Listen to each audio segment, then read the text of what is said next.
Ang intense ng mga kaganapan ngayon sa abot kamay na pangarap sapagkat magkakaroon muli ng pag-asa si Giselle dahil sa makakausap niya ang kanyang ama na si Lolo Pepe.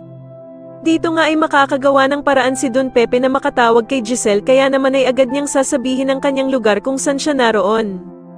Samantala ay muli na naman ngang naisahan ni Moira sila Doc Robert dahil sa hindi naman sila sumunod sa usapan nila na ibibigay nila si Lolo Pepe kapalit ng 100,000,000.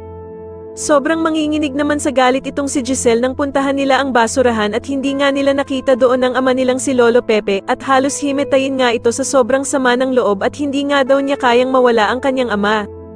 Samantala ay muli ngang ibinalik ni Moira si Lolo Pepe sa kanilang hideout at dito nga ay ipapabantay niya ito sa kanyang anak na si Zoe. Hindi naman kakayanin ni Zoe ang iuutos ng kanyang ina na si Moira, na kung magtatangka nga daw na tumakas si Don Pepe, ay huwag siyang mag-aalinlangan na barilin ito at sasagutin naman siya ni Zoe na hindi niya daw ito kayang gawin sa kanyang Lolo Pepe. Subalit sasabihin ni Moira na isipin daw nito ang mangyayari kapag nakatakas si Lolo Pepe dahil sigurado nga daw na masisira ang buhay nilang mag-ina. Sa kabilang banda naman ay natulungan nga ni Doktora Katie si Lynette na makatakas sa kamay ng mga tauhan ni Moira, kaya naman ay agad silang magtatatakbo para makatakas.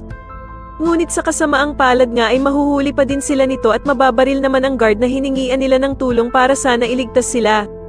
At dito nga sa sobrang takot nila ay magkakahiwa-hiwalay sila at maiiwan naman itong si Lynette na nakatago sa gilid ng sasakyan.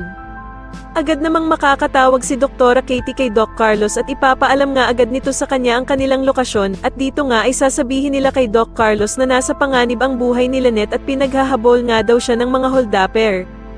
Kaya naman ay agad na pupuntahan ni Doc Carlos sila Lynette upang tulungan sila sa kamay ng mga holdapper. Sa tingin niyo magawa nga kayang mailigtas ni Doc Carlos si Lynette sa mga holdapper at tulungan kaya ni Zoe ang kanyang Lolo Pepe na makatakas? Mas lalo na nga talagang nagiging exciting ang mga susunod na kaganapan kaya naman ay mas lalo pa nating abangan ang mas lalong gumigandang abot kamay na pangarap. Maraming salamat po sa inyong panonood at sana po ay ma-subscribe niyo ako. Maraming salamat po.